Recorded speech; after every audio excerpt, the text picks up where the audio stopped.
I was standing in my own kitchen when my son told me I didn't live there anymore. The funeral reception was still going on in the next room, people eating finger sandwiches and speaking in hushed tones about my husband of 47 years, and Evan had pulled me aside, his hand too firm on my elbow, his smile too practiced. "Mom, we need to talk about next steps," he said, and I remember thinking how strange it was that he called them steps, like I was climbing towards something instead of falling. But I'm getting ahead of myself. Let me take you back to where it really began, to the moment I realized I'd become invisible in my own life. The morning of Henry's funeral, I woke up in a house that had already been rearranged. I found my coffee mugs in a different cabinet. The photographs on the mantel had been turned to face the wall, I suppose so I wouldn't be triggered by memories, though no one had asked me about that. My daughter-in-law Naomi was in my bathroom, sorting through Henry's medications with latex gloves on, as if my husband's pills were evidence at a crime scene. "Oh, Ruth, you're up," she said when she noticed me in the doorway. Not good morning. Not how are you holding up. Just a statement of fact, like I was a child who'd wandered out of bed. I laid out your black dress. The one with the higher neckline. More appropriate, don't you think? I'd been planning to wear the navy suit Henry loved, the one he said made my eyes look like storm clouds, but I didn't argue. I was too tired. Too numb. Grief has a way of making you compliant, and they knew it. St. Rowan's Chapel smelled like lilies and furniture polish.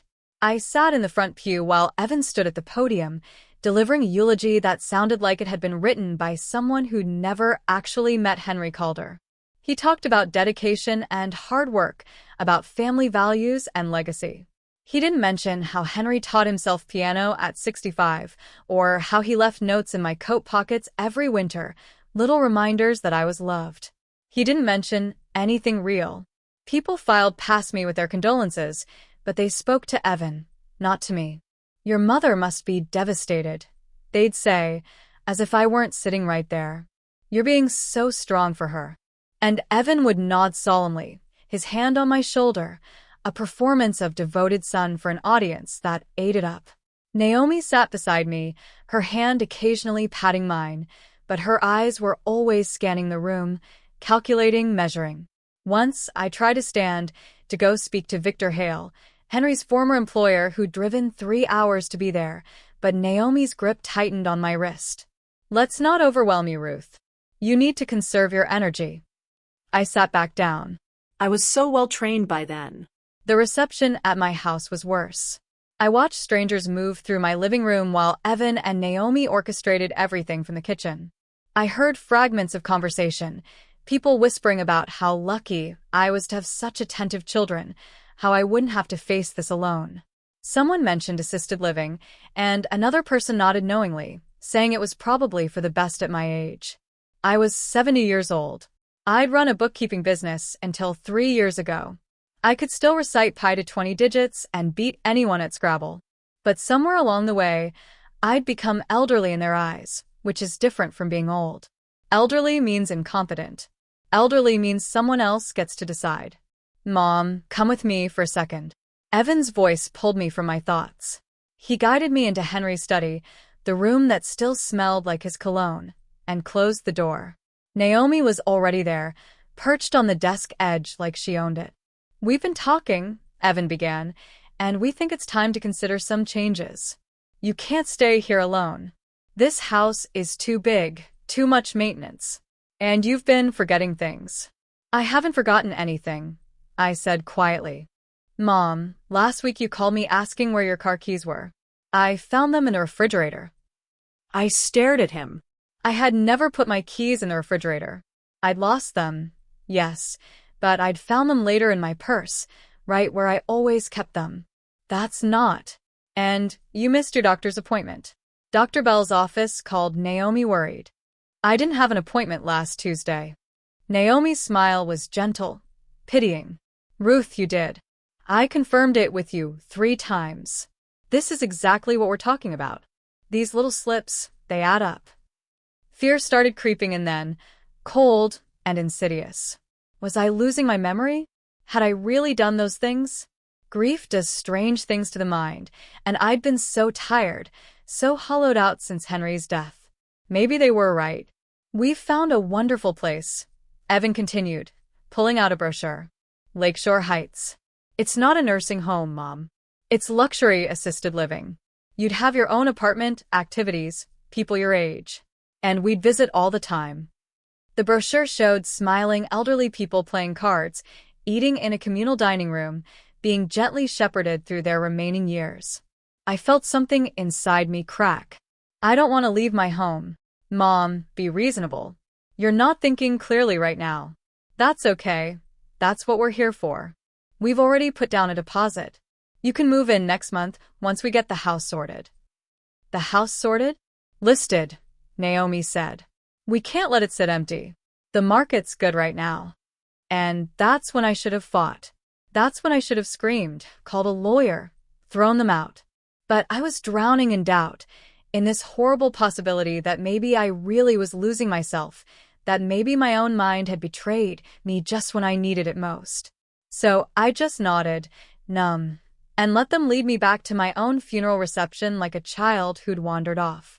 If you're watching this and thinking you'd never let this happen to you, hit that subscribe button, because this story gets worse before it gets better, and you need to hear what happened next.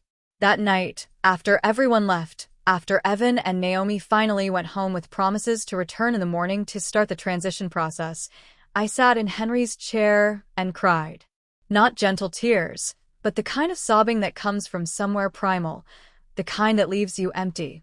I missed him so much it physically hurt, this ache in my chest like something vital had been carved out. And underneath the grief was something else, something that felt like terror. The phone rang at 11:30. I almost didn't answer, but something made me pick up. "Mrs. Calder? This is Victor Hale. I'm sorry to call so late, but I need to see you. Tomorrow. Alone. It's urgent." Victor's voice was tight with something I couldn't identify. Stress? Fear? "Victor, I don't think. Do not tell your son I called. Ruth, I mean it. You may not be safe." The line went dead. I sat there holding the phone, my heart hammering. Not safe.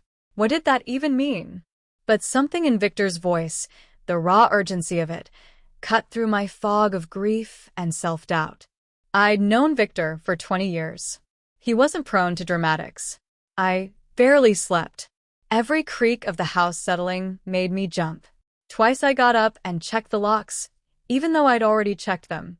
At 3 a.m. I found myself standing in Henry's closet, breathing in the scent of his shirts, and I whispered into the darkness. I don't know what to do. If he could have answered, I think he would have said, "Be brave, Ruthie. Be sharp. You're stronger than they think." Morning came gray and cold. Evan called at 8. "We're coming over at 10 to start going through Dad's things. Naomi's bringing boxes and those color-coded labels. We thought we'd start with the garage. Actually, I need to run some errands this morning. I'll be back this afternoon." Silence. Then, what errands? "Just errands, Evan. I'm perfectly capable of going to the grocery store." "Mom, I really don't think you should be driving right now. Your reflexes aren't what they were and you're emotional. Let me take you wherever you need to go." Every word was concern wrapped around control. I recognized it now. "I'll be fine. I'll see you this afternoon." I hung up before he could argue. Then I did something I hadn't done in months. I opened my closet and chose my own clothes. Not the soft, shapeless cardigans that Naomi had been subtly steering me toward, but the sharp gray pantsuit I used to wear to business meetings. I put on the earrings Henry gave me for our 30th anniversary.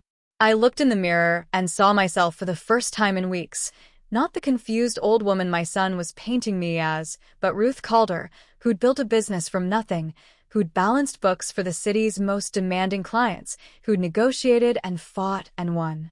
I drove to Hale and Crest Consulting with my hands tight on the wheel, watching my rearview mirror more than I wanted to admit. Victor met me in the lobby himself, unusual for a man of his position. He looked like he hadn't slept either. "Come to my office. And Ruth, I'm recording this conversation. For your protection." We walked past cubicles and conference rooms to his corner office. He closed the door, drew the blinds, and pulled out a locked file box from his desk. Henry came to see me 6 weeks before he died. He was worried about Evan. 6 weeks. Before the heart attack that supposedly came without warning. What do you mean, worried? He said Evan had been asking questions about your assets, about the house, about Henry's life insurance. Always casual, always framed as concern, but it bothered Henry. So, he asked me to help him with something. Victor opened the box. Inside were manila folders, each labeled in Henry's meticulous handwriting. He started documenting things. Every time something strange happened, every conversation that fell off. He kept copies of everything. He pulled out the first folder. Inside were notes in Henry's handwriting, dated entries like a journal. I saw my name over and over. Ruth confused about appointment. Ruth couldn't find keys. Ruth seemed disoriented at dinner. These aren't about things I did, I whispered, scanning the pages.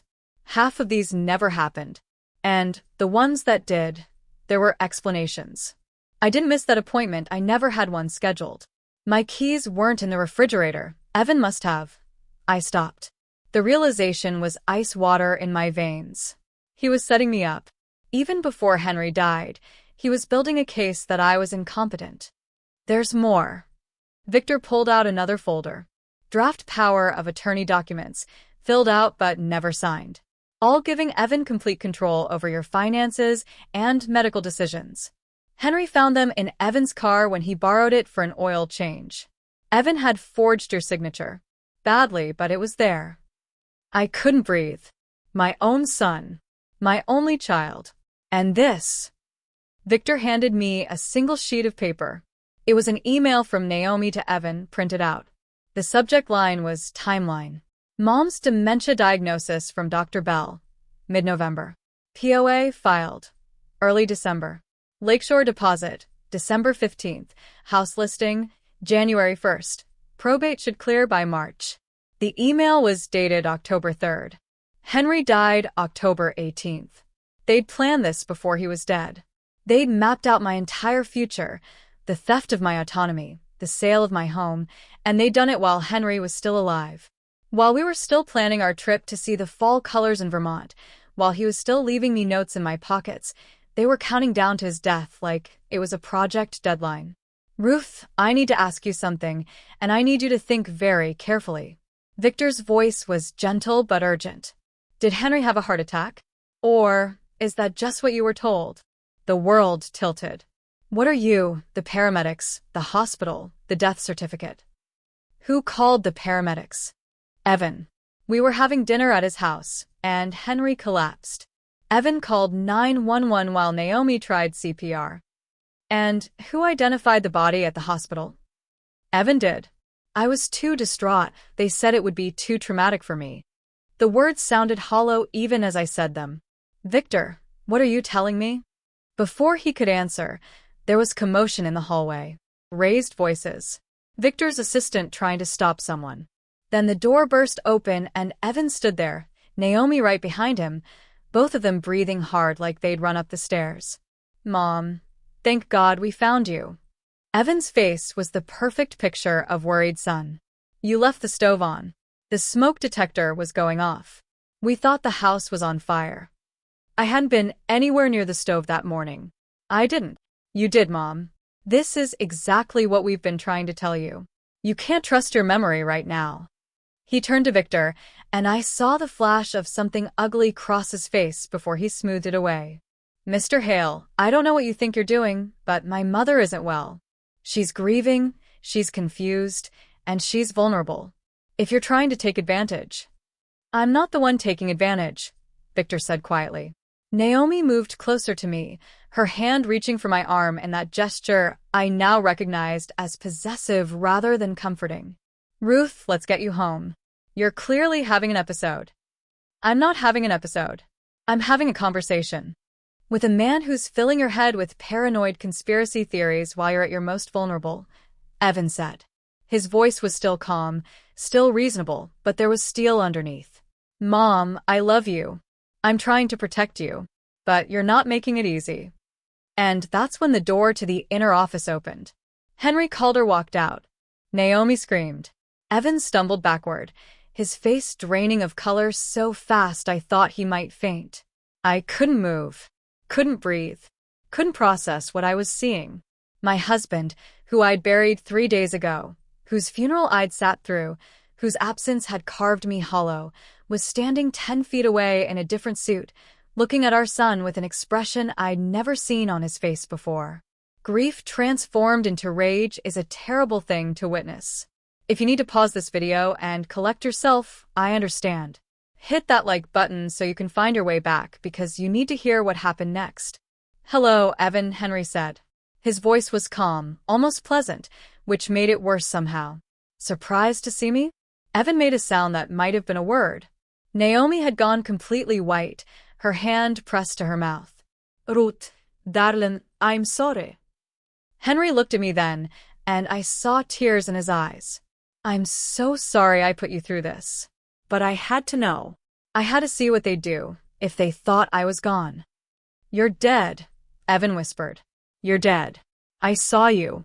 The body was a John Doe from the state morgue, similar build and age. Facial reconstruction after a car accident made identification difficult. Victor spoke matter-of-factly. "We arranged it through some contacts of mine. Unorthodox, yes. Illegal, probably. But effective." I was shaking. My entire body was shaking. "You've been alive this whole time? While I cried at your funeral. While I grieved. I stayed at Victor's cabin. I watched from a distance at the service.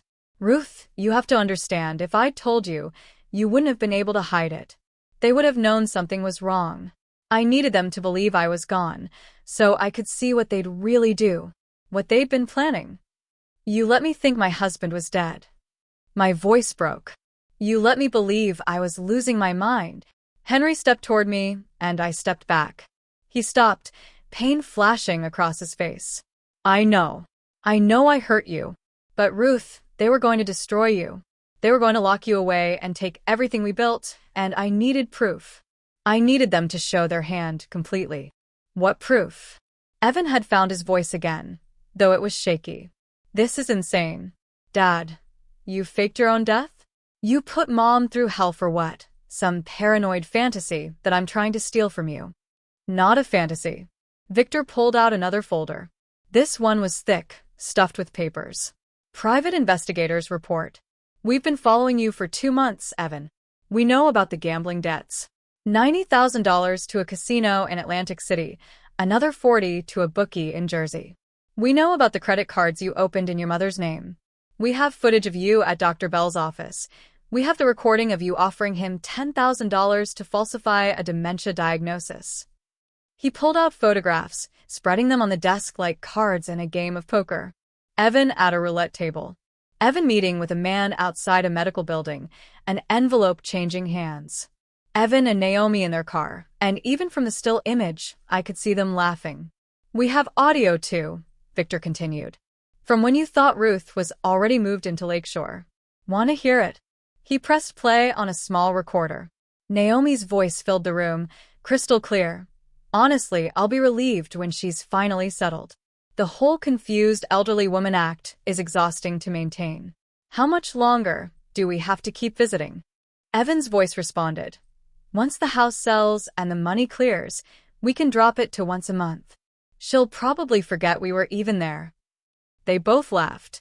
The recording continued. "Do you think she suspects anything? Ruth? God, no.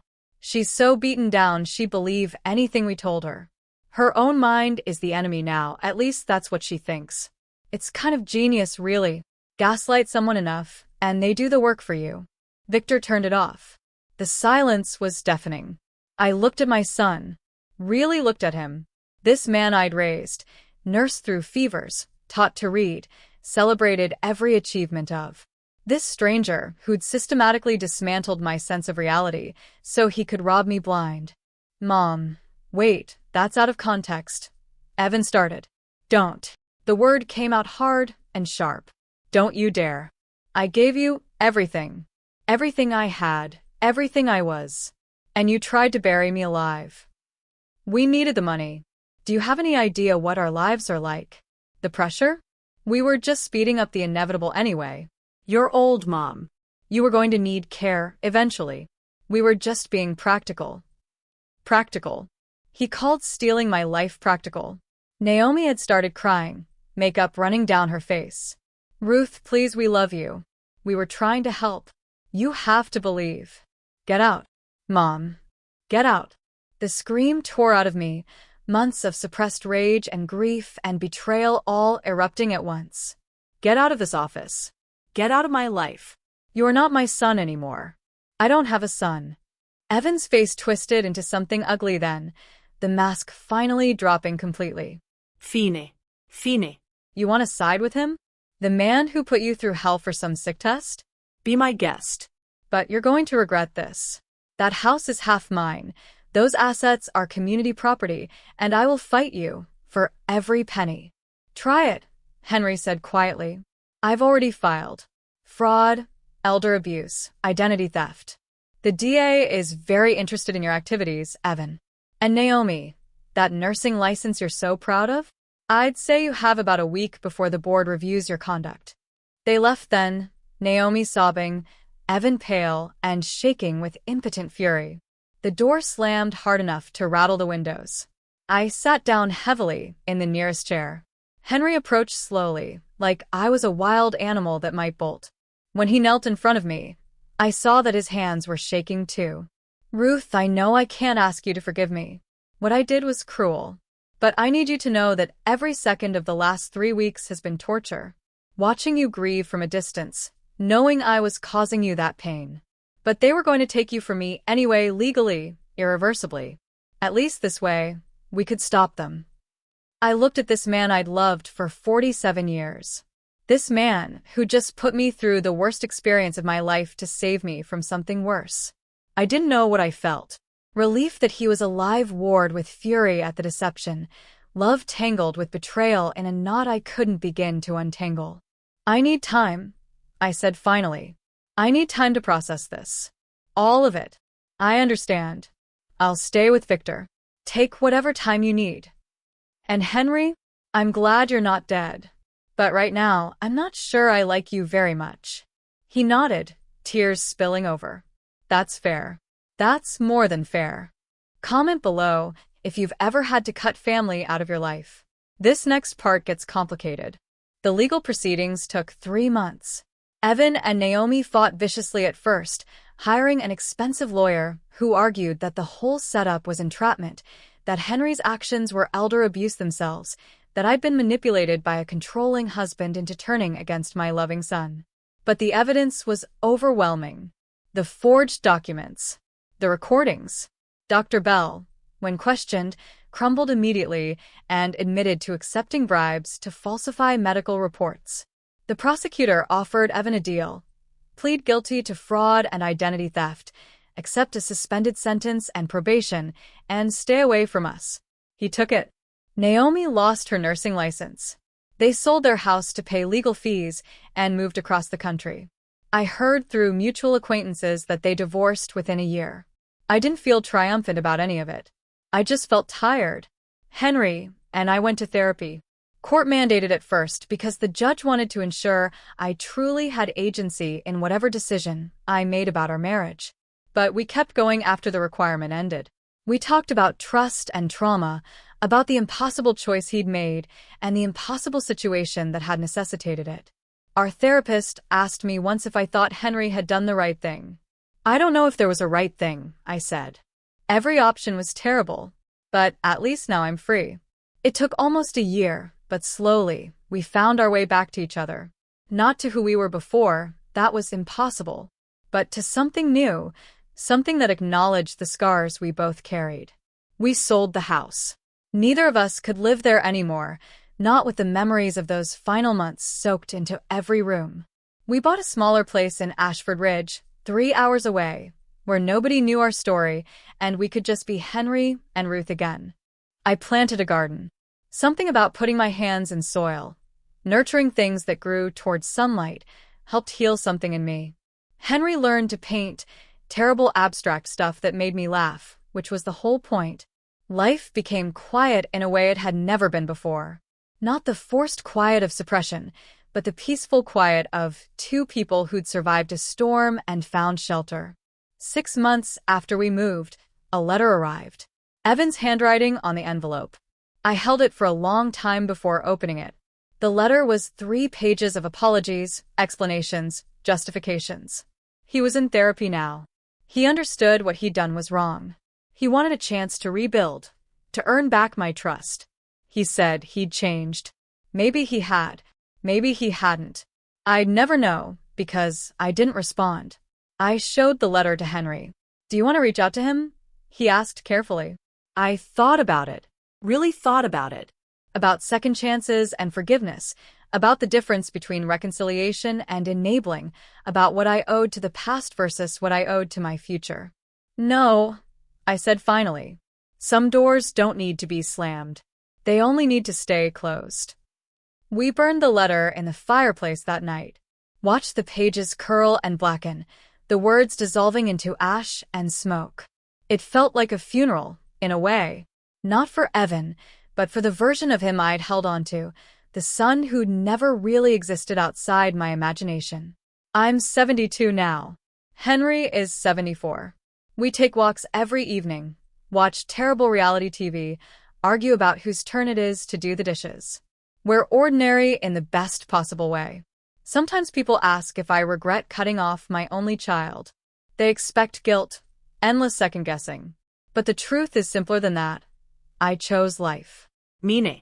Not the one being scripted for me by people who saw me as a means to an end, but the messy, imperfect, gloriously autonomous life I get to live on my own terms. I learned something important through all of this. People will tell you that family is everything, that blood is thicker than water, that you have to forgive because they're your children. But those people haven't had their reality systematically dismantled by someone who shared their DNA. They haven't felt the special horror of discovering that the person you die for would rather see you locked away and diminished than face their own failures. Family isn't who you're born to. It's who shows up, who sees you as fully human, who wants you to thrive rather than merely survive in a form that's convenient for them. Henry showed up. So did Victor, who still calls every Sunday to check in.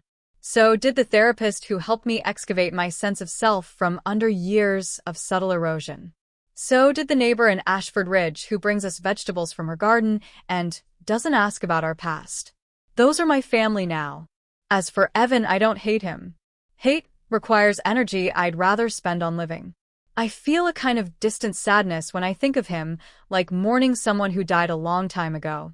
The son I thought I had is gone, and the man who replaced him is a stranger I have no interest in knowing.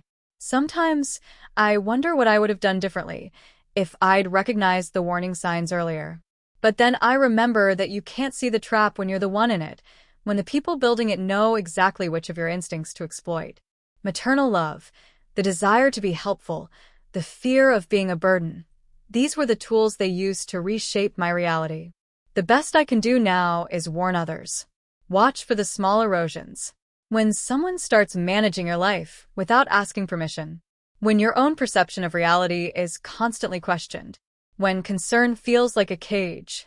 Those are the red flags, and they're always waved by people who insist they only want to help. Trust your gut. If something feels wrong, it probably is, even if you can't articulate why. Especially if you can't articulate why, because the really insidious manipulation makes you doubt the very instincts that could save you. And if you find yourself in that place, drowning in manufactured confusion, being slowly erased by people who claim to love you, know this. You are not crazy. You are not incompetent. You are not the problem. And you deserve better than a life lived at someone else's mercy. I'm Ruth Calder. I'm 72 years old. I remember everything. And I am free. If this story resonated with you, hit that subscribe button and share it with someone who needs to hear it. Sometimes the most important thing we can do is remind each other that we're not alone, that these things happen, and that survival is possible. Thank you for listening to my story.